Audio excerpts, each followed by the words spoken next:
Hello friends, this is second part of working capital management. In my previous class or in my previous video, we have discussed with some practical problems of finding working capital requirement. Now in this small video, we'll be again discussing how to find out working capital requirement, and we'll be discussing one case study. Now in this, our job will be to find out different parts of current assets and current liabilities. Then we will find out the total current assets and will minus total current liabilities, and the difference between current assets and current liabilities, as we all know, is known as working capital requirement. So let's see a case study, a small case study of working capital management. So now, as you can see, the question, or you can say a case study of working capital management. Now in this case study, ABC Company Limited is planning to manufacture a product which is developed by its research and development department. The new product will be sold at 500 rupees. That means the company which produces product, the price of one product which is available in market for sale is rupees 500. The cost of productions are given in percentage, and our job is to find out what would be the price of cost per unit. So now informations are: raw material is 60% of its selling price, so selling price is 500, 60% of which, so raw material costs 300 rupees per unit. Direct labor, which is 20%, and overheads are 10% of selling price. Company is producing 1,20,000 units in a year, and company is selling 1,20,000 units in a year, but the credit sales are 80%. That means for the purpose of calculating creditors, we'll be taking 80% of total sales which we are selling. So that means 1,20,000 into 80%. Debtors are calculated on 96,000 units. So these 80% are debtors. Credit allowed to customers, that means our debtors are for 2 months, and other informations are as follows: raw material 1 month in stock, that means our current asset, that is stock of raw material, is for 1 month. Processing time, which is very important, work in progress specifically it is mentioned here, and the calculation we need to be very careful while calculation of WIP. WIP is for half month, but for the purpose of finding the cost of WIP is we'll be taking raw material cost as 100%, and direct labor and overheads will be considered as 50% of total cost. Credit allowed by suppliers, that means our creditors are for half month. Finished goods, company is keeping stock of finished goods for 2 months, and the outstanding wages and overheads are for half month. This is our current liabilities.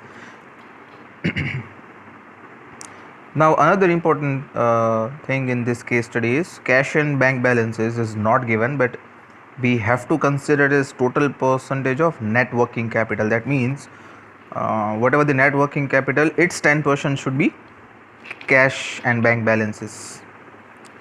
So this is what the case study is. Let's first calculate working notes of raw material, debtors, creditors and all, and then we will put it into the statement and we'll find out the working capital requirement. These are the working notes. First we'll calculate working notes for raw material, direct labor, overheads, and then we'll go for the other calculations. Now selling price is given, which is 500, and raw material which was given as 60%, so that comes to rupees 300 per unit. Direct labor is 20% of selling price, that means 500 into 20%, which is 100 rupees per unit, and overheads are 10% of selling price, which is 50 rupees per unit.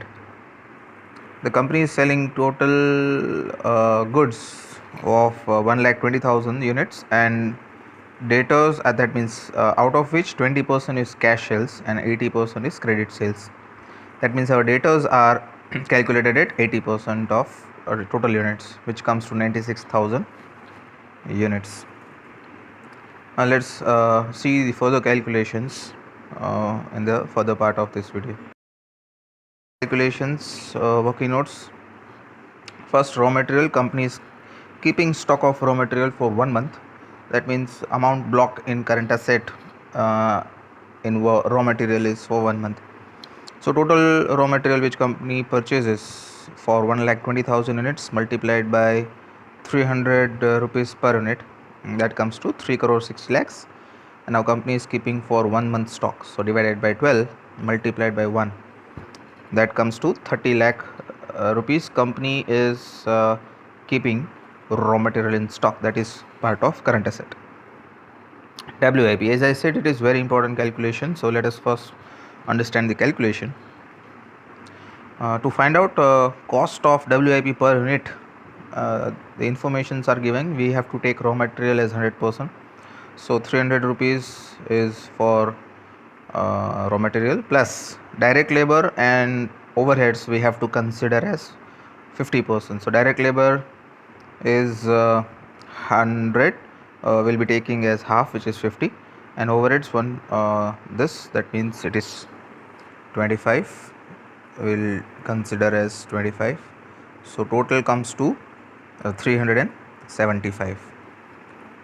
So 375 WIP per unit multiplied by 1,20,000, and 50%, half of company is keeping half month of WIP in stock.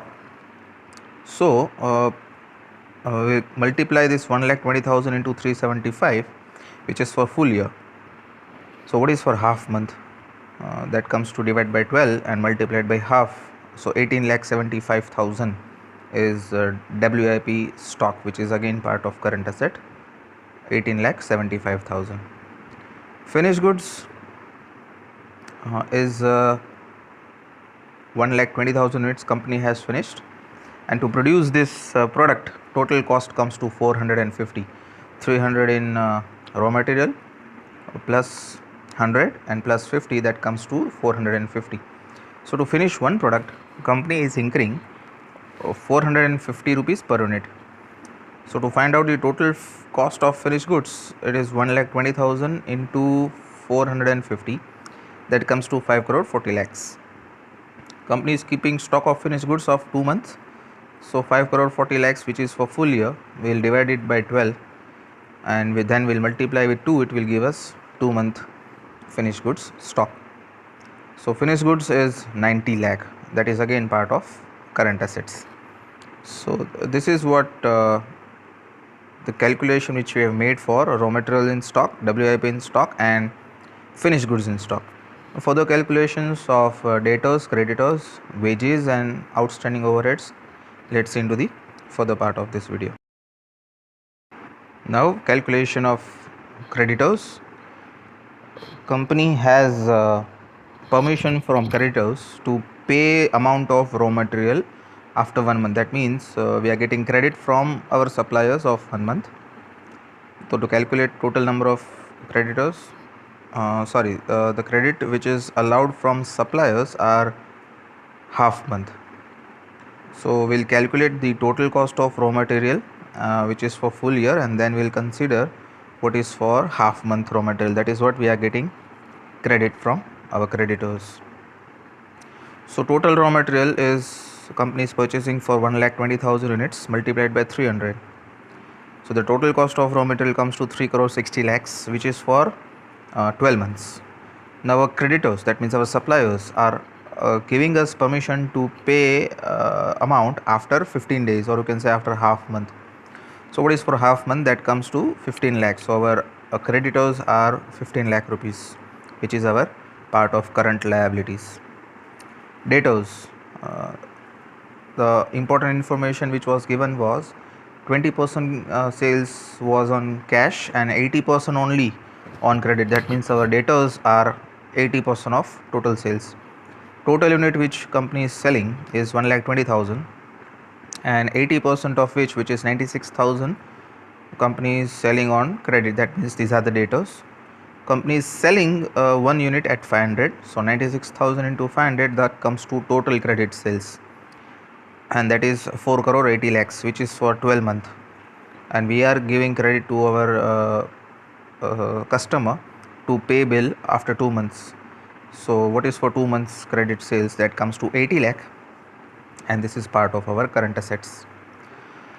Now there are two more expenses which we are lagging payment. That means these are our liability.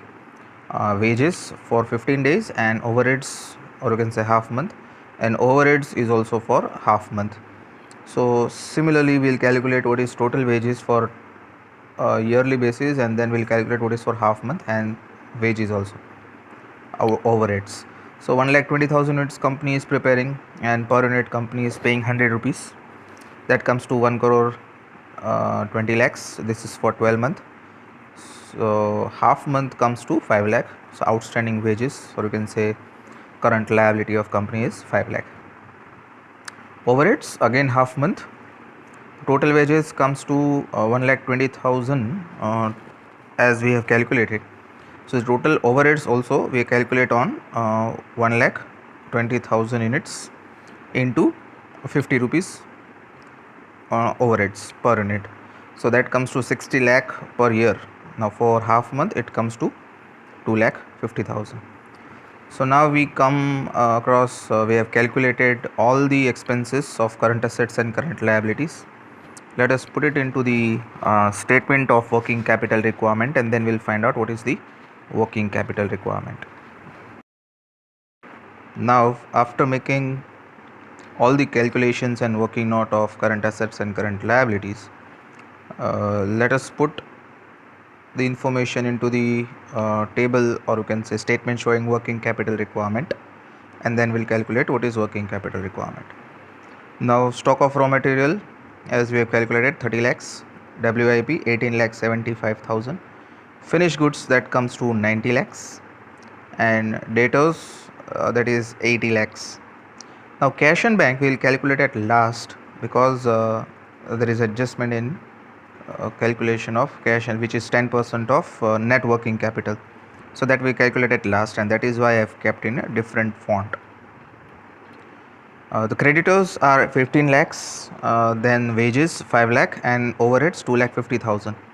Now to find out cash, what calculation we need to make is, from current assets side we'll make total of 30 lakh, which is raw material, 18 lakh 75,000, which is WIP, 90 lakh, which is finished goods, and 80 lakh, which is our total debtors. So that becomes our current assets. Then from this we'll minus creditors, wages, and overheads, which is 22,50,000. So whatever working capital we have, we need to make 10% adjustment of cash. So this is 90%. We need to make calculation that whatever working capital we have, which should be inclusive of cash. So by making this formula, or by making the calculation, we come to know that whatever the working capital right now, that means without cash, the cash should be 11.11% of whatever we have remaining, and that comes to 21,80,338, which is cash. So now after adding this cash, we'll also tell you whether our answer is correct or not. So total current assets comes to 2 crore 40,55,338. From this we'll deduct 22,50,000, and that comes to our working capital, which is 2 crore 18 lakh 5,338. And if we make 10% of this, which is 21 lakh, that means our calculation is correct. And as per the requirement of this case study, the cash and bank balance should be 10% of working capital, and yes, which is 10% of the net working capital. So this is how we can make calculation of net working capital. The two important thing in this case study was a per unit cost was not given, it was given in percentage. So we need to find out what is the cost per unit, and number 2 was adjustment in cash balances, which is we need to find out that whatever the after net working capital we have, the cash should be 10% of this. So before making calculation, the cash is actually 11.11% of working capital, and then if we add cash, that comes to 10% of final net working capital. My YouTube channel is Dr. Krunal Buha. You can find out other informations from this. Other videos are also available for international finance and corporate finance. And in front of your screen, you can see my blogspot also. Thank you for the listening.